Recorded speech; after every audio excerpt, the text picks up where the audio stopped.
అఖిలాండకోటి బ్రహ్మాండ నాయక రాజాధిరాజ యోగిరాజ పరబ్రహ్మస్వరూప సమర్థ సద్గురు సాయినాథ్ మహారాజ్కి జై. హలో అండి, అందరికీ నమస్తే. అందరూ ఎలా ఉన్నారు? అందరూ ఆరోగ్యంగా, క్షేమంగా, సంతోషంగా ఉండాలని మనస్ఫూర్తిగా అందరి తరపున అమ్మవారిని వేడుకుంటున్నానండి. మనం కోరిన ప్రతి కోరిక బాబాగారి దయ వలన తీరాలని, అందరూ సంతోషంగా ఉండాలని మీ అందరి తరపున నేను కూడా ఆ సాయి సమర్థుల పాదాలనంటి వేడుకుంటున్నాను. ఈరోజు బాబాగారు ఒక చక్కని సందేశాన్ని, సంతోషకరమైన మాటను మనకి తెలియజేయబోతున్నారు. మరి బాబాగారి సందేశం ఏమిటో తెలుసుకోబోయే ముందుగా మీ అందరికీ ఒక చిన్న రిక్వెస్ట్. ఛానల్ని కొత్తగా చూసేవాళ్ళు ఛానల్ని సబ్స్క్రైబ్ చేసుకోండి. వీడియోని ఎక్కడ స్కిప్ చేయకుండా చూడటానికి ప్రయత్నం చేయండి. వీడియో నచ్చితే ఒక లైక్ చేసి సపోర్టు చేయండి. మరి బాబాగారి సందేశం ఏమిటో తెలుసుకుందాము. తల్లి, నీ మనసు ఆనందించే ఒక మంచి మాటను నీకు తెలియజేయబోతున్నాను. నిన్ను పీడిస్తూ బాధ పెడుతున్న వారిని తొందరలోనే నీకు చాలా దూరంగా, శాశ్వతంగా తరిమివేయబోతున్నాను. ఇంకెప్పుడూ కూడా వాళ్ళు నీ జీవితంలోకి రాకుండా నేను చేయబోతున్నాను. అయితే నువ్వు బాగా గుర్తుపెట్టుకోవలసినటువంటి మాట ఒకటి నీకు చెప్పాలి. అది మాత్రం నువ్వు జాగ్రత్తగా విను, గుర్తుపెట్టుకో. ఇప్పటి వరకు కూడా నువ్వు పడినటువంటి బాధలకు కారణం ఏమిటో నీకు నువ్వే జాగ్రత్తగా ఆలోచించు. ఆ కారణం ఏమిటో తెలుసా తల్లి? నీ అమాయకత్వం. ఇంకా చెప్పాలి అంటే నీలోని భయం. చాలాసార్లు నీ అమాయకత్వంతో అవతల వాళ్ళు ఏం చెప్పినా కానీ నువ్వు నమ్ముతున్నావు. అలాగే వాళ్ళు ఏం చెయ్యమన్నా కానీ మారు మాట్లాడకుండా చేస్తున్నావు. ఎందుకంటే నీకు ధైర్యం లేదు, నీలో భయం గూడు కట్టుకొని ఉంది. ఇలా నువ్వు నిన్ను బాధ పెట్టేవాళ్ళు ఏం చెప్పినా మారు మాట్లాడకుండా చెయ్యడం వల్ల నువ్వు వాళ్ళకి పూర్తిగా లోకువైపోయావు. మరొక సమస్య ఏమిటంటే నీ భయమే నీకు పెద్ద శాపం. చిన్న విషయమైనా సరే ఎంతగానో భయపడిపోతావు. వారు నిన్ను బెదిరిస్తూ ఉంటే ఆ బెదిరింపులకు భయపడుతూ అవే విషయాలను గురించి పదే పదే తలుచుకొని మరింతగా బాధపడుతూ ఉంటావు. ఒక్క విషయాన్ని నువ్వు ఎప్పుడైనా గమనించావా? నువ్వు ఎంతగా భయపడుతూ ఉంటావో అవతల వారికి పని అంత సులువుగా జరిగిపోతుంది. పైకి అనకపోయినా నువ్వు బాధపడుతూ ఉంటే వాళ్ళు లోపలే ఆనందిస్తారు. వారి ఆలోచన అంతా కూడా ఒక్కటే. వారికి లేనటువంటి ఆనందం, సంతోషం అవతల వారు ఎప్పుడూ కూడా పొందకూడదు. అంతేకాకుండా తాము పడినటువంటి కష్టాలు, బాధలు, అవమానాలు అవతల వారు కూడా పొందాలి అని పదే పదే వారు కోరుకుంటారు. అందుకోసం వారు ఎంతకైనా తెగించేందుకు వెనకాడరు. అవతల వారు అనుకుంటున్నటువంటి బాధలు పడుతూ ఉంటే, కష్టాలు పడుతూ ఉంటే పైశాచికమైన ఆనందాన్ని పొందుతూ లోలోనే సంతోషిస్తూ ఉంటారు. తామేదో గొప్ప ఘనకార్యం సాధించామో అన్నట్లుగా వీళ్ళు భావిస్తూ ఉంటారు. వీళ్లకు ఏ మాత్రము జాలి, దయ అనే లక్షణాలు మచ్చుకైనా ఉండవు. వీళ్లకు మంచిగా చెబితే ఏ మాత్రము కూడా వినిపించుకోరు. వీళ్లకు చెప్పవలసిన రీతిలో, చెప్పవలసిన పద్ధతిలోనే సమాధానం చెప్పి బయటకు సాగనంపాలి. కొన్నిసార్లు ఇటువంటి వాళ్లను మోసంతోనో, మాయతోనో, భయపెట్టో దూరంగా తరిమివేయాలి. ఎందుకంటే ఇలాంటి వాళ్ళ వల్ల జీవితాలు శాశ్వతంగా నాశనమైపోతాయి, నరకంగా మారిపోతాయి. వారికి కావలసింది, వాళ్ళు కోరుకున్నది కూడా అదే. అందుకనే నేను నిన్ను పదే పదే హెచ్చరిస్తూ ఉంటాను. నిన్ను రక్షించుకోవడం కోసం ఎల్లప్పుడూ నేను నీతోనే ఉంటాను. సమయం వచ్చినప్పుడు ఇలాంటి వారిని నీ నుండి దూరంగా, నీ జీవితంలోకి ఇంక ఎన్నడూ కూడా రాకుండా శాశ్వతంగా దూరం చేయగలను. కనుక కన్నీరు తుడుచుకొని ఆనందంగా ఉండు. నిన్ను ఇప్పటి వరకు పీడిస్తూ బాధ పెడుతున్న వారిని త్వరలోనే నీ నుండి దూరంగా పంపించివేయబోతున్నాను. ఇది ఖచ్చితంగా జరుగుతుంది. తొందరలోనే నీ మనసు సంతోషించేటువంటి ఈ సంఘటనను నువ్వు చూడగలవు. నా పైన నీకున్నటువంటి నమ్మకానికి ఇది నీ సాయి నీకిచ్చేటువంటి గొప్ప కానుక అని బాబాగారు ఒక చక్కని సందేశాన్ని మనకి అనుగ్రహించారు. మన జీవితంలో ఒక భాగమై నిత్యము మనతోనే ఉంటూ మనల్ని బాధ పెడుతూ, కష్టపెడుతూ లోలోన ఆనందించేటువంటి వారు ఎంతోమంది ఉన్నారు. అటువంటి వారు మనం ఏమీ చెయ్యలేకపోవచ్చు. కానీ బాబాగారు సమయం వచ్చినప్పుడు అటువంటి వారిని మన జీవితం నుండి శాశ్వతంగా తొలగించి వేస్తాను అని గొప్ప సందేశాన్ని అనుగ్రహిస్తున్నారు. మరి బాబాగారు అటువంటి కార్యాన్ని ఎలా చేయగలరో, బాబాగారి సందేశం ద్వారా మనకి ఏం తెలియజేయబోతున్నారో ఒక చక్కని కథ రూపంలో సాయి అనుగ్రహంతో తెలుసుకోవడానికి ప్రయత్నం చేద్దాం. వీడియోని ఎక్కడా స్కిప్ చేయకుండా చూడండి. నచ్చితే ఒక లైక్ చేసి సపోర్టు చేయండి. నన్ను సపోర్టు చేస్తున్న అందరికీ మరొక్కసారి హృదయపూర్వక ధన్యవాదాలు. పూర్వం ఒక గ్రామంలో మంగయ్య, భాగ్యమ్మ అనే రైతు దంపతులు ఉండేవారు. వారు గొప్ప ధనవంతులు కాదు గాని వారు ఉండేందుకు ఒక చిన్న పెంకుటిల్లు, కొంత పొలము, పశువులు ఉన్నాయి. వాటితోటే వాళ్ళు సంతోషమైన జీవితం గడుపుతూ ఉండేవారు. మంగయ్య, భాగ్యమ్మకు పెళ్లి జరిగి చాలా కాలమైన సంతానం మాత్రం కలగలేదు. భాగ్యమ్మ సంతానం కోసం ఎన్నో పూజలు చేసింది, ఎన్నో నోములు నోచింది, వ్రతాలు చేసింది. అయినా కానీ వాళ్లకు సంతానం కలగలేదు. ఇంకా సంతానం కలుగుతుంది అన్న ఆశ కూడా ఆ దంపతులలో అడుగంటిపోయింది. కానీ భాగ్యమ్మ ప్రతినిత్యము దైవాన్ని తలచుకుంటూ తనకు ఒక్క బిడ్డనైనా ప్రసాదించమని పదే పదే దైవాన్ని వేడుకునేది. ఇలా కాలం జరుగుతూ ఉండగా ఒకనాడు ఆ గ్రామానికి ఒక గొప్ప సాధువు వచ్చాడు. ఆయనకు ఎన్నో మంత్ర విద్యలు తెలుసు. ప్రజలకు ఉన్నటువంటి ఏ కష్టాలైనా తొలగిపోయేందుకు తగినటువంటి పరిష్కారాలను చక్కగా చెప్పేవాడు. అలా ఆ సాధు పురుషుడు ఎప్పుడూ కూడా ఎక్కడా ఒక్క దగ్గరే ఉండేవాడు కాదు. హిమాలయాల నుండి రామేశ్వరానికి ప్రయాణం చేసేవాడు. అలాగే తిరిగి రామేశ్వరం నుండి హిమాలయాలకు ప్రయాణం చేసేవాడు. దారి మధ్యలో ఉన్నటువంటి గ్రామాలలోని ప్రజలను కలుసుకునేవాడు. వాళ్ళకున్నటువంటి కష్టాలు పోగొట్టే చక్కని ఉపాయాలను వాళ్ళకి తెలియజేసేవాడు. అలా గ్రామ సంచారం చేస్తున్నటువంటి ఆ సాధు పురుషుడు భాగ్యమ్మ దంపతులు ఉన్నటువంటి గ్రామానికి వచ్చాడు. ఎంతో గొప్ప తపశ్శక్తి ఉన్నటువంటి ఆ సాధు పురుషుడు తమ గ్రామానికి వచ్చాడు అని తెలుసుకున్నటువంటి భాగ్యమ్మ దంపతులు ఎంతగానో సంతోషించారు. ఒక సాయంకాలం వేళ ఆ సాధు పురుషుణ్ణి దర్శించుకున్న తరువాత భాగ్యమ్మ ఆయన పాదాలు పట్టుకొని, స్వామి, ఎంతో కాలం నుండి సంతానం లేక విలవిలలాడిపోతున్నాను. నేను చెయ్యని పూజ లేదు, మొక్కని దైవం లేదు, కానీ నాకు సంతాన భాగ్యం ఏ ఒక్కరూ ప్రసాదించడం లేదు. నాకు నిజంగా సంతాన యోగం ఉన్నదా లేదా? నేను ఏం చేస్తే చక్కని సంతానం పొంది తల్లినవుతాను? మీరే దయచేసి నాకేదైనా మంచి మార్గం చూపించండి స్వామి అంటూ ఆ సాధువుని వేడుకున్నది భాగ్యమ్మ. ఆమె బాధను అర్థం చేసుకున్న ఆ సాధువు చిరునవ్వుతో భాగ్యమ్మ హస్తరేఖలను పరిశీలించి, తల్లి, నీకు చక్కని సంతాన యోగం భగవంతుడు ముందుగానే లిఖించి ఉంచాడు. ఇప్పటి వరకు నీకు సంతానం కలగకపోవటానికి కారణం నీ పూర్వజన్మకృత పాపం. అది తొలగిపోతే నీకు చక్కటి సంతానం కలుగుతుంది. నువ్వు ఎన్నో పూజలు చేశావు, ఎన్నో నోములు నోచావు, ఎన్నో ప్రయత్నాలు చేశావు, కానీ చేయవలసిన పనిని మాత్రం చెయ్యలేకపోయావు. ఇప్పటికైనా నువ్వు మించిపోయింది లేదు. నేను చెప్పినట్లుగా చేస్తే మీకు చక్కని సంతానం కలుగుతుంది. మీ గ్రామానికి దూరంగా కొండపైన ఉన్నటువంటి అభయాంజనేయ స్వామి దేవాలయానికి సూర్యోదయానికన్నా ముందుగానే నువ్వు వెళ్ళు. అక్కడ స్వామివారి చుట్టూ 108 ప్రదక్షిణలు నువ్వు చేసినట్లయితే 6 మాసాలు గడిచేసరికే నీకు చక్కని శుభవార్త వినే అవకాశం కలుగుతుంది. స్వామివారి అనుగ్రహంతో నీకు ఒక మగపిల్లవాడు, ఆడపిల్ల, చక్కని సంతానం కలుగుతుంది. ఈ మాట నాకు నేనుగా చెబుతున్నటువంటి మాట కాదు. ఆ స్వామివారు నా నోట మీకు ఈ మాట చెప్పిస్తున్నారు. రేపటి నుండే మీరు పని ప్రారంభించండి. మీరు కోరుకున్నట్లు చక్కని సంతానాన్ని స్వామి ప్రసాదిస్తారు. మళ్ళీ నేను వచ్చే నాటికి నువ్వు పిల్లలతో కళకళలాడుతూ ఉంటావు అంటూ సాధువు భాగ్యమ్మ దంపతులను ఆశీర్వదించాడు. అటు తరువాత సాధువు చెప్పినట్లుగానే భాగ్యమ్మ దంపతులు ఎంతో భక్తి శ్రద్ధలతో కొండపైన ఉన్నటువంటి ఆంజనేయ స్వామి దేవాలయానికి ప్రతినిత్యము వెళ్ళేవారు. సూర్యోదయానికన్నా ముందుగానే భార్యాభర్త అక్కడికి చేరుకొని ఆ దేవాలయం అంతా కడిగి ముగ్గులు పెట్టేవారు. తర్వాత భాగ్యమ్మ దంపతులు ఇద్దరూ కూడా ఆ దేవాలయం చుట్టూ ఆంజనేయ స్వామి వారి మంత్రాన్ని చదువుతూ 108 ప్రదక్షిణలు చేసేవారు. ఇలా వారు ఎంతో ఓర్పుతో, భక్తితో, సంతానం కావాలి అన్న కోరికతో ఆ ప్రదక్షిణలు చేస్తూ ఉండగానే 6 మాసాలు పూర్తయ్యేసరికే భగవంతుని అనుగ్రహంతో భాగ్యమ్మ గర్భవతి అయ్యింది. ఆ విషయం తెలుసుకున్నటువంటి మంగయ్య ఎంతగానో సంతోషించాడు. చూస్తూ ఉండగానే కాలం గడిచిపోయింది.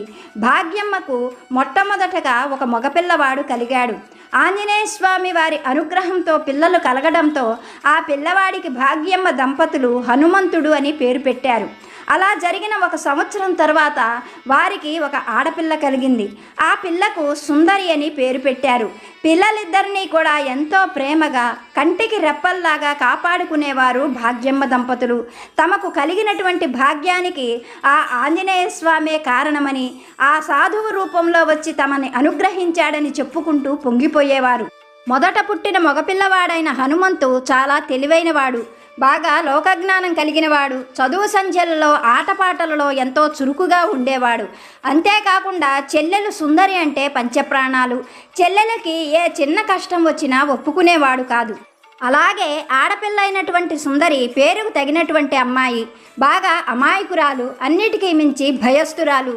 ఆ భయం వల్లనే బయటికి వెళ్ళలేక సుందరి పెద్దగా చదువుకోలేకపోయింది.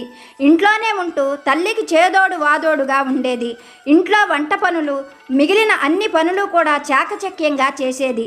ఇల్లు చక్కదిద్దుకోవడంలో సుందరి తర్వాతే ఎవరైనా అన్న పేరు తెచ్చుకుంది సుందరి. ఇలా చూస్తూ ఉండగానే వారాలు, నెలలు, సంవత్సరాలు గడిచిపోయాయి. హనుమంతుడు, సుందరి పెరిగి పెద్దవాళ్ళయ్యారు. సుందరి పెళ్ళీడు అమ్మాయి అయ్యింది.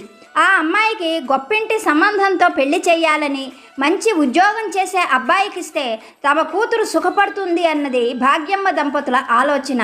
అందుకు గాను వాళ్ళు తమకున్నటువంటి పొలాన్ని, బంగారాన్ని అమ్మైనా సరే గొప్పగా కట్న కానుకలు ఇస్తాము అని చెప్పి, మంచి సంబంధం ఏదైనా ఉంటే చెప్పమని తెలిసినటువంటి వాళ్లకు, స్నేహితులకి అందరికీ కూడా చెప్పారు.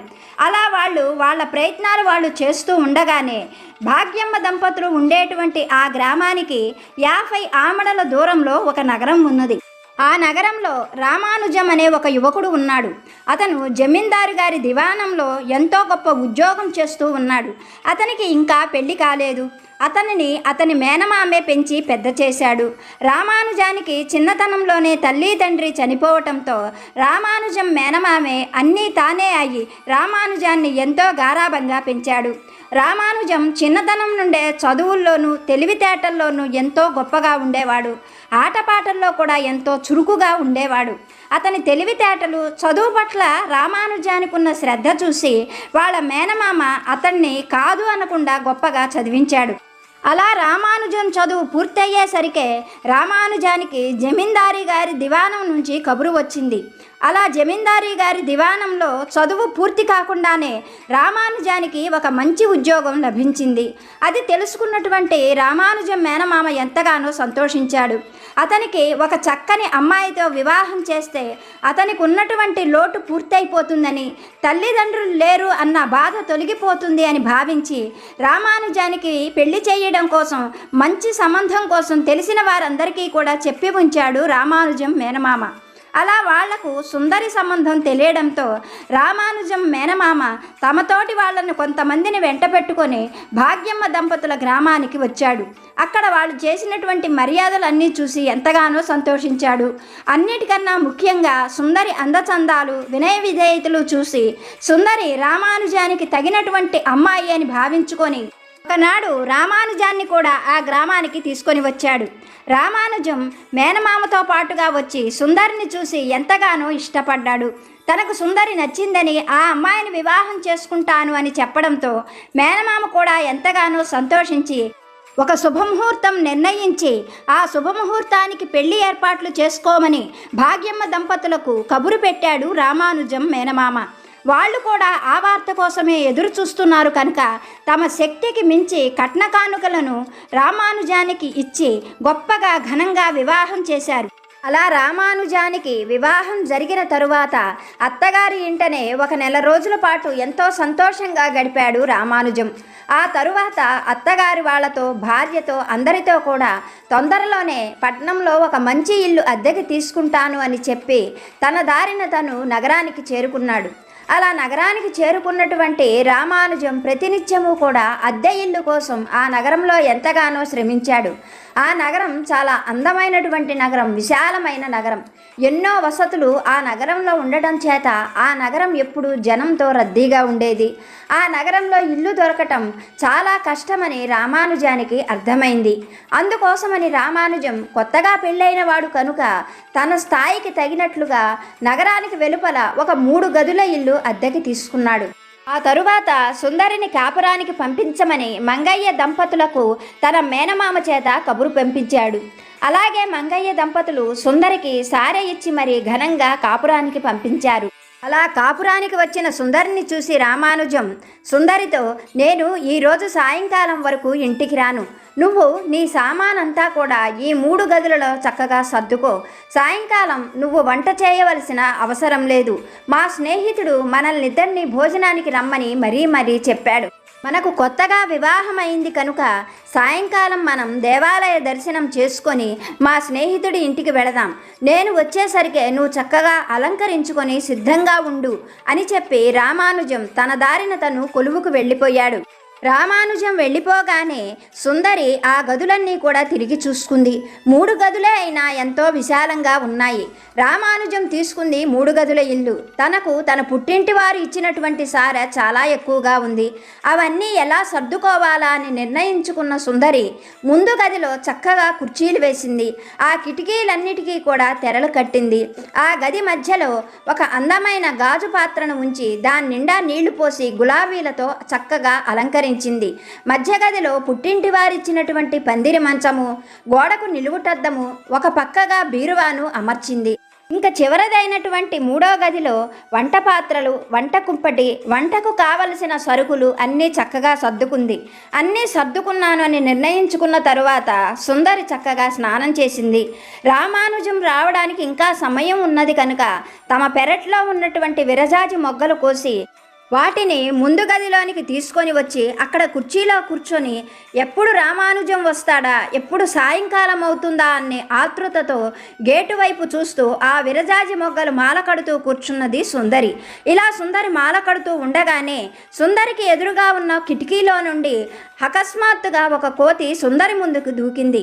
ఆ కోతి కిచకిచ శబ్దం చేస్తూ కిటికీలో నుండి తన ముందుకు దూకటంతో ఒక్కసారిగా అలా కోతి గదిలోకి రావడంతో సుందరి హడలిపోయింది. గబాలన పైకి లేచి లోపలికి వెళ్ళబోతూ ఉండగా గదిలోకి దూకినటువంటి ఆ కోతి అక్కడే ఉన్నటువంటి ఒక కుర్చీలో కూర్చొని క్షణాల్లోనే ఒక పిశాచంగా మారిపోయింది. అలా ఒక్కసారిగా ఆ పిశాచాన్ని చూసిన సుందరికి భయం వేసింది. అయితే ఆ పిశాచం మాత్రం సుందరిని చూస్తూ, నువ్వు భయపడవలసిన అవసరం లేదు, నేను నీకు ఏ అపకారం చెయ్యను, నీకు ఒక విషయం చెబుతాను, జాగ్రత్తగా విను. ఈ ఇల్లు నాదే. 25 సంవత్సరాల క్రితం నా బంగారము, నాకు పుట్టింటి వాళ్ళు ఇచ్చిన సారె అన్నీ అమ్ముకొని ఈ ఇల్లు కొనుక్కున్నాను. తర్వాత నా భర్త తాగుళ్లకు, తిరుగుళ్లకు, జూదాలకు ఉన్న ఆస్తి అంతా హారతి కర్పూరంలా కరిగించేశాడు. వాటిలో ఈ ఇల్లు కూడా పోయిందనుకో. అయితే ఇల్లు పోయినా నా ఆశ మాత్రం చావలేదు. ఎందుకంటే నా బంగారము నా పుట్టింటి వారు ఇచ్చి కొన్నటువంటి ఇల్లు కదా. ఈ మాత్రం ఆశ ఉండకపోతుందంటావా? ఎంతోమంది ఇంట్లోకి వచ్చారు, ఎవరినీ కూడా నాకు నచ్చకపోతే ఇంట్లో ఉండనివ్వలేదు. నీ పద్ధతి అంతా కూడా పొద్దున్నుంచి నేను చూస్తూనే ఉన్నాను. నీ పద్ధతులు, నీ తీరు అన్నీ కూడా నాకు నచ్చాయి. ఎప్పుడెప్పుడు నువ్వు ప్రశాంతంగా ఉంటావా, నిన్ను పలకరించి వెళదాము అని ఎదురు చూస్తూ ఉన్నాను. ఇదిగో ఇప్పటికి నీకు సమయం దొరికింది. అయినా నన్ను చూసి అలా భయపడతావెందుకు? నేనేం బ్రహ్మరాక్షసిని కాదు, నీకు అపకారం చెయ్యనని చెప్పాను కదా. ఇంటికి వచ్చిన వాళ్ళకి మర్యాద చేయటం నీకు నీ తల్లిదండ్రులు నేర్పించలేదా? బెల్లం కొట్టిన రాయిలా అలా చూస్తూ ఉండకపోతే నాకేమైనా తినడానికి అంత పెట్టచ్చు కదా అన్నది ఆ పిశాచం. దాని మాటలు వింటున్నటువంటి సుందరికి ఎంతో భయం కలిగింది. కానీ ఏదైనా పెట్టమని ఆ పిశాచ్యం అడగడంతో మరుక్షణమే సుందరి వంటగదిలోకి వెళ్ళింది. తన పుట్టింటి నుండి సారెతో పాటుగా తినటానికి తెచ్చుకున్నటువంటి బెల్లపు లడ్లు, కొబ్బరి బూరెలు, జంతికలు, చెక్కలు ఇలా ఎన్నో రకాలైన పిండి వంటలను ఒక పళ్ళెంలో అమర్చి సుందరి భయంగానే తీసుకొని వచ్చి వాటిని పిశాచానికి ఇచ్చింది. పిశాచం లొట్టలేసుకుంటూ తింటూ, ఆహా చాలా బాగా వండారు, నీకు ఘనంగా పెళ్లి చేసినట్లున్నారు, ఘనంగా సారె కూడా ఇచ్చినట్లుగా ఉన్నారు, నీకు చేసినట్లుగానే నా పుట్టింటి వారు నాకు కూడా ఘనంగా పెళ్లి చేశారు, ఘనంగా సారీ ఇచ్చారు అంటూ ఇల్లంతా కలయజూసి సుందరి పెట్టిన పలహారం అంతా తిన్న తరువాత పిశాచం సుందరికి ఆ పళ్ళాన్ని ఇస్తూ, అమ్మాయి నీకు ఇల్లు సర్దుకోవడం మీ అమ్మ నేర్పించలేదా? సరేలే నేను నేర్పుతాను, నేను చెప్పినట్లుగా ఇల్లు సర్దావు అంటే నువ్వు ఇల్లు సర్దిన తీరు చూసి మీ ఆయన నిన్ను తెగ మెచ్చేసుకుంటాడు. నా మాట విని ఆ వంటగదిలోని పాత్రలు తెచ్చి ఈ ముందు గదిలో పెట్టు. ఈ ముందు గదిలో ఉన్న కుర్చీలన్నీ మధ్య గదిలో వేసేయి. మధ్య గదిలో ఉన్నటువంటి ఆ పందిరి మంచం చివరి గదిలో వేశావు అంటే ఇల్లు సర్దడం పూర్తవుతుంది. నువ్వు నేను చెప్పినట్లుగా ఇల్లు సర్దావు అంటే మీ ఆయనే కాదు, చూసేటువంటి ఇరుగు పొరుగు వారు కూడా నిన్ను ఎంతగానో మెచ్చుకుంటారు అని చెప్పింది పిశాచం. పిశాచం చెప్పిన మాటలు విన్న సుందరి అలా సర్దితే ఇల్లు బాగుండదని, ఆయనకు నచ్చదని, తనను కోప్పడతాడని ఎన్నో రకాలుగా నచ్చజెప్పాలని ప్రయత్నించింది. కానీ పిశాచం కస్సును పైకి లేస్తూ, సుందరి, నువ్వు అనుకున్నంత మంచిదాన్ని కాదు, ఈ ఇల్లు నాది. నేను చెప్పినట్లుగా గనక నువ్వు లేకపోయావు అంటే తెలుసు కదా నేనేం చెయ్యగలను అన్నది. సుందరి పిశాచం మాటలకు భయపడిపోయి అప్పటికప్పుడే పిశాచం చెప్పినట్లుగా మళ్ళీ ఇల్లు సర్దడం మొదలుపెట్టింది. అలా సర్దేసరికే సాయంకాలం అయిపోయింది. అలా ఆ రోజు ఇల్లు 2 సార్లు సర్దడం వల్ల సుందరి పూర్తిగా అలసిపోయింది. సాయంకాలం అవుతూ ఉండగా గేటు శబ్దం వినిపించడంతో పిశాచం గేటు వైపు చూసి సుందరిని చూస్తూ, నీ మొగుడు వస్తున్నట్లున్నాడు. నా విషయం నీ భర్తతో చెప్పాలని ప్రయత్నించినా, చెప్పడానికి ఏమైనా సూచనలు చేసినా నేను మీ ఇద్దరిని కూడా బ్రతకనివ్వను. తెలుసు కదా నేను ఆట్టే మంచిదాన్ని కాదు. నాకు కావలసినప్పుడల్లా నేను నీ దగ్గరకు వచ్చి నాకు ఇష్టమైన పనులు చేసుకొని వెళుతూ ఉంటాను. చెప్పాను కదా ఇది నా ఇల్లు, ఇక్కడ మీరందరూ నా ఇష్ట ప్రకారంగానే నడుచుకోవాలి అంటూ కోతిగా మారిపోయి కిటికీలో నుండి బయటకు దూకి కిచకిచామని అరుస్తూ ఆ చెట్లల్లో కలిసిపోయింది. సుందరి ఆ పిశాచం వెళ్ళిన వైపే చూస్తూ భయంతో అలాగే నిలబడిపోయింది. లోపలికి వచ్చినటువంటి రామానుజం సుందరి ఇల్లు సర్దిన తీరు చూస్తూ నిర్ఘాంతపోతూ సుందరితో ఈ విధంగా చెప్పాడు. సుందరి, ఇల్లు ఎవరైనా ఇలా సర్దుతారా? నేను ఎంతోమంది ఇళ్ళు చూశాను, కానీ ఎవరు ఇల్లు ఇలా సర్దంగా చూడలేదు. మీ అమ్మా నాన్న నీవు ఇల్లు పని బాగా చేస్తావని చెప్పారు, కానీ నువ్వు ఇల్లు సర్దిన ఈ తీరు చూస్తుంటే నాకు చాలా అసహ్యంగా ఉన్నది. మళ్ళీ ఇల్లు సర్దవలసిందే, తప్పదు అంటూ అప్పటికప్పుడే చిరాకు పడుతూ మళ్ళీ సామానంతా కూడా తనకు నచ్చినట్లుగా సర్దడం మొదలుపెట్టాడు రామానుజం. అతనికి సహాయంగా ఉన్నది సుందరి. అలా వాళ్ళు ఇల్లు మళ్ళీ సర్దడం మొదలు పెట్టేసరికే ఆ రోజు రాత్రివేళ అయ్యింది. అంత రాత్రివేళ స్నేహితుడింటికి భోజనానికి వెళ్ళడం ఏమాత్రం మర్యాద కాదని భావించిన రామానుజం ఆ రాత్రివేళ కాసిన మజ్జిగ తాగి అలాగే నిద్రపోయాడు. తెల్లవారిన తర్వాత నిద్రలేచిన రామానుజం రాత్రి జరిగిన విషయం తలుచుకొని సుందరిని దగ్గరికి తీసుకుంటూ, సుందరి, రాత్రి జరిగిన విషయాన్ని మనస్సులో ఉంచుకోకు. ఇల్లు అలా సర్దితే నాకు ఎంతో బాధగా అనిపించింది. సరే, నేను మధ్యాహ్నం భోజనానికి వస్తాను. రాత్రి కూడా నువ్వు వంట చేయలేదు. నాకు బాగా ఆకలిగా ఉన్నది. తొందరగా వంట చేసేయి. మధ్యాహ్నం నేను తొందరగా వస్తాను అని చెప్పి రామానుజం తన దారిన తను కొలువుకు వెళ్ళిపోయాడు. రామానుజం అలా చెప్పి వెళ్ళిపోగానే సుందరి ఇల్లంతా కూడా శుభ్రం చేసుకుంది.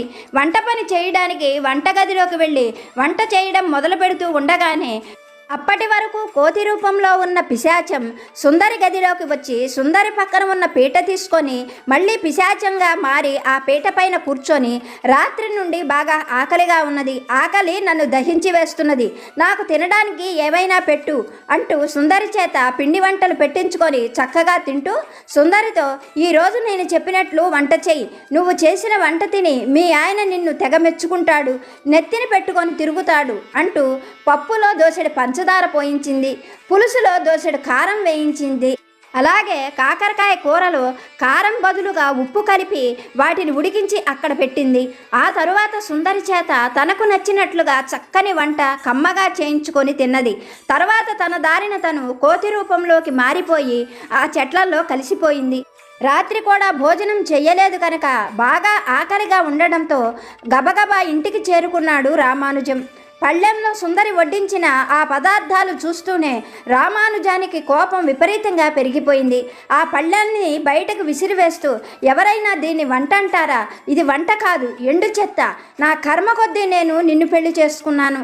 నీకు ఇంటి పని వంట పని బాగా వచ్చని నీ పుట్టింటి వారు నా మేనమామ చెప్పడంతో నమ్మి నిన్ను పెళ్లి చేసుకొని తప్పు చేశాను. నీకు ఇల్లు సర్దడమే కాదు, వంట చేయడం కూడా రాదు. ఇదంతా కూడా నా కర్మ అంటూ సుందరిని అసహించుకొని అప్పటికప్పుడే బయటికి లేచి వెళ్ళిపోయాడు రామానుజం. రామానుజం బయటికి వెళ్ళిపోవడంతో సుందరి కన్నీళ్లు పెట్టుకుంటూ వంటగదంతా శుభ్రం చేసుకుంది. అలా ఆ రోజు నుండి సుందరి చేత పిచ్చి పనులన్నీ చేయించేది పిశాచం. సుందరిని రామానుజం తిడుతూ ఉంటే, ఆమెను దగ్గరగా తీసుకోకుండా అసహించుకుంటూ ఉంటే పిశాచం చెట్టుపై నుండి చూసి చాలా ఆనందిస్తూ ఉండేది. ఈ పిశాచం బాధలు భరించలేని సుందరి ఒకరోజు రాత్రి భర్త రామానుజంతో, నేను నా పుట్టింట 4 రోజులు ఉండి వస్తాను, నాకు ఏమాత్రం మనస్సు బాగోలేదు అని చెప్పింది. ఆ మాటలకు కోపంగా రామానుజం, మహారాజులాగా వెళ్ళు, ఇంకా రావాల్సిన అవసరం కూడా లేదు, నీలాంటి పిచ్చిదాన్ని పెళ్లి చేసుకుంటానని నేను కల్లో కూడా ఊహించలేదు అంటూ కోపంగా అటు తిరిగి పడుకున్నాడు. తెల్లవారుతూ ఉండగానే సుందరి పుట్టింటికి ప్రయాణమై వెళ్ళిపోయింది. అలా వచ్చినటువంటి కూతుర్ని చూసిన భాగ్యమ్మ సుందరిని చూస్తూనే, ఏమైంది తల్లి, ఇలా అయిపోయావు, ఆ అబ్బాయి నిన్ను బాగా చూసుకోవడం లేదా అంటూ ఎన్నో ప్రశ్నలు వేసింది. పిశాచం సంగతి చెబితే తల్లిదండ్రులు భయపడతారని అర్థం చేసుకున్న సుందరి ఆ సంగతులేవి వారితో చెప్పలేదు. కానీ సుందరి అన్న హనుమంతు మాత్రం ఏదో జరిగింది అని గ్రహించాడు. ఆ తరువాత మర్నాడు దేవాలయానికి తీసుకొని వెళ్ళి ఎంతో ప్రేమగా సుందరిని మరీ ప్రశ్నించడంతో పిశాచంతో తను పడుతున్న ఇబ్బందులన్నీ కూడా హనుమంతుకు చెప్పింది సుందరి. అన్నీ విన్నటువంటి హనుమంతు సుందరిని చూస్తూ, చెల్లి, తొందరలోనే దాని పీడ నేను విరగడ చేస్తాను, నువ్వు నేను చెప్పినట్లుగా చెయ్యి అంటూ ఏం చేయాలో సుందరికి చెప్పాడు. ఆ మర్నాడే హనుమంతు నగరానికి వెళ్ళాడు. కొలువు పూర్తి చేసుకొని బయటకు వస్తున్న రామానుజం హనుమంతుణ్ణి చూస్తూనే, ఏం బావా, నీ మతిలేని చెల్లెలు చేసిన పనులకు నేను ఇంకా ఉన్నానా పోయానా అని చూసేందుకు వచ్చావా అంటూ బాధపడుతూ అడిగాడు. అందుకు హనుమంతు రామానుజాన్ని పక్కకి తీసుకొని వెళ్ళి పిశాచంతో సుందరి పడుతున్న బాధలన్నీ కూడా వివరంగా చెప్పాడు. అవన్నీ విన్నటువంటి రామానుజం తన భార్య పిశాచం వల్ల ఎన్ని అవస్థలు పడుతుందో అర్థం చేసుకొని కన్నీరు పెట్టుకున్నాడు. అప్పుడు హనుమంతు రామానుజాన్ని చూస్తూ, కన్నీరు పెట్టుకోవటం కాదు, దాని పీడ మీకు లేకుండా నేను విరగడ చేస్తాను, నేను చెప్పినట్లుగా చెయ్యండి అంటూ ఏం చెయ్యాలో రామానుజానికి చెప్పి అప్పటికప్పుడే తిరిగి గ్రామానికి వెళ్ళిపోయాడు హనుమంతు. ఆ మరునాడే హనుమంతు సుందరికి కావలసినవన్నీ ఇచ్చి తిరిగి కాపురానికి నగరానికి పంపించాడు. అలా మళ్ళీ వచ్చినటువంటి సుందరి వంటగదిలో వంట చేయడానికి కూర్చోగానే కోతి రూపంలో ఉన్న పిశాచం వంటగదిలోని సుందరి దగ్గరకు వచ్చి పక్కనున్న పీట మీద కూర్చుంటూ సుందరిని చూస్తూ, నువ్వు పుట్టింటికి వెళ్ళి వారం రోజులైంది, ఇంకా తిరిగి వస్తావో రావో అని భయపడ్డాను, నాకు బాగా ఆకలిగా ఉంది, నాకు మీ ఆయనకు ఇద్దరికి వంట చేసేయి, నా వంట తిని నేను వెళ్ళిపోతాను అన్నది. అది అడిగినట్లుగానే, అది చెప్పినట్లుగానే వంట చేసింది సుందరి. తన వంట తను తినేసి వెళ్ళిపోయి ఆ చెట్టుపైన కూర్చొని చూస్తూ ఉన్నది. ఇంతలో మధ్యాహ్నం భోజనానికి వచ్చినటువంటి రామానుజం సుందరి వడ్డించిన వాటిని తింటూ వస్తున్న వాంతిని బలవంతంగా ఆపుకుంటూ, ఆహా, ఎంత బాగా వంట చేశావు, నీ వంటి భార్య దొరకడం నా అదృష్టం అంటూ ఆమెను ఎన్నో రకాలుగా మెచ్చుకున్నాడు. అలాగే సుందరి సాయంకాలం పిశాచం చెప్పినట్లుగానే రామానుజానికి చన్నీళ్లు తోడిచ్చింది. ఆ చన్నీళ్ల స్నానం చేస్తున్న రామానుజం, ఆహా, చన్నీళ్ల స్నానం సర్వరోగహరం అంటూ సుందరిని ఎంతగానో మెచ్చుకున్నాడు. ఆ రాత్రివేళ పడుకోవడానికి సుందరి అతనికి పక్కపైన గొంగళిని పరిచింది. మండు వేసవిలో గొంగళిపైన నిద్ర ఎంతో సుఖంగా ఉంది అంటూ సుందరిని దగ్గరకు తీసుకోవడం చెట్టుపైన ఉన్నటువంటి కోతి రూపంలో ఉన్న పిశాచం గమనించింది. దానికి ఎంతగానో కోపం వచ్చింది. ఆ తరువాత మర్నాడు రామానుజం కొలువుకు వెళ్ళిపోగానే అది రివ్వున సుందరి దగ్గరికి ఎగిరి వచ్చి, నీ మొగుడు ఒట్టి ఆడంగి వెధవ, పనికి మాలిన చవట, ఇంత చవట సన్నాసిని ఆడంగి రేకుల వాడిని నేనెప్పుడూ చూడలేదు, నా మొగుడు నన్ను ఒళ్ళు హోనమయ్యేటట్టు కొట్టేవాడు, నీ మొగుడు నిన్ను మెచ్చుకుంటూ దగ్గరికి తీసుకుంటున్నాడు, ఇంత పనికి మాలిన వాడేమిటి నీ మొగుడు అంటూ మెటికలు విరిచింది. ఆ సుందరి పిశాచం చెప్పిన ప్రతి పని చేసేది. ఆ పనులన్నీ కూడా చాలా గొప్పగా ఉన్నాయి అంటూ రామానుజం మెచ్చుకునేవాడు. ఇలా 4 రోజులు గడిచిపోయింది. ఒక రోజున సుందరి వంటింట్లో పని చేసుకుంటూ ఉండగా రామానుజం ముందు గదిలో కూర్చొని ఉన్నాడు. ఆ సమయంలో హనుమంతు ఇంట్లోకి వచ్చాడు. హనుమంతుణ్ణి చూస్తూనే రామానుజం, ఏం బావా, బాగున్నావా అంటూ వంటగది వైపు తిరిగి, సుందరి, మీ అన్నయ్య వచ్చాడు, హనుమంతు ఇలా చెప్పాబెట్టకుండా ఎందుకు వచ్చాడో అన్నాడు సుందరి వినేటట్లుగా. అందుకు సుందరి కూడా వంటగదిలో నుండే, అవును, హనుమంతన్నయ్య ఊరికే రాడు, ఏదో కారణం ఉంటేనే వస్తాడు, అయినా ఇలా చెప్పాబెట్టకుండా ఎందుకు వచ్చాడో అడగండి అన్నది సుందరి. అందుకు రామానుజం, ఏం బావా, ఏ పని మీద వచ్చావు, ఏదో పని లేకుండా రావు కదా అంటూ ప్రశ్నించాడు. అందుకు హనుమంతు రామానుజాన్ని చూస్తూ, మరేం లేదు బావా, మా ఊరి జమీందారు గారి చిన్నమ్మాయిని ఒక పిశాచం పట్టింది, నేను ఆ పిశాచాన్ని వదిలించడానికి వెళితే బంధిస్తున్నప్పుడు ఆ పిశాచం, బాబు నువ్వు చెప్పినట్లు సీసాలోకి వెళ్ళిపోతాను, కానీ నాకు తోడుగా మరొక ఆడపిశాచాన్ని తెచ్చిచ్చావంటే నీ మేలు మర్చిపోలేను, ఇంకా మేమెప్పుడు జనాల్లోకి రాం అంటూ బలవంతంగా నన్ను బ్రతిమలాడుకుంది. దాని మాట కాదనలేక నేను అంజనం వేసి చూస్తే ఇక్కడ ఎక్కడో పిశాచి ఉన్నట్లు నాకు కనిపించింది. ఈరోజు రాత్రికి నల్లమేకను బలిచ్చి ఆ పిశాచాన్ని ఇదిగో ఈ సీసాలో బంధించి తీసుకొని వెళదామని ఇక్కడికి వచ్చాను, అందుకే మీతో చెప్పాబెట్టకుండా వచ్చాను అన్నాడు హనుమంతు. ఆ మాటలు వింటూనే గదిలో కూర్చున్నటువంటి మాయారూపంలోని పిశాచానికి భయం కలిగింది. క్షణం కూడా పిశాచ్యం ఆలస్యం చెయ్యకుండా అప్పటికప్పుడే ఒక కాకి రూపంలోకి మారి ఆ ఇంటి నుండి బయటికి వచ్చి అక్కడికి 100 ఆమడల దూరంగా ఉన్న అడవి వైపు కావు కావుమంటూ అరుస్తూ భయంగా వెళ్ళిపోయింది. అదలా గాల్లో కలిసిపోవడంతో ఆ కుటుంబం అంతా ఎంతగానో సంతోషించారు. మనకు బాబా చెప్పే సందేశం ఇదే, ప్రతిదానికి ఒక సమయం ఉంది. నిన్ను పీడించే వారిని నీకు శాశ్వతంగా దూరం చేసే సమయం ఇదిగో ఇప్పుడు వచ్చింది, కనుక నువ్వు కన్నీరు తుడుచుకొని నీ పీడ విరగడవుతున్నందుకు సంతోషించు అంటూ బాబా గారు ఒక చక్కని కథ రూపంలో మంచి సందేశాన్ని అనుగ్రహించారు. ఇప్పటి వరకు వీడియో చూసిన మీ అందరికీ పేరు పేరున హృదయపూర్వక ధన్యవాదాలు. మరొక వీడియోతో బాబా గారి ఆశీస్సులతో మళ్ళీ కలుసుకుందాం. సర్వేజన సుఖినో భవంతు.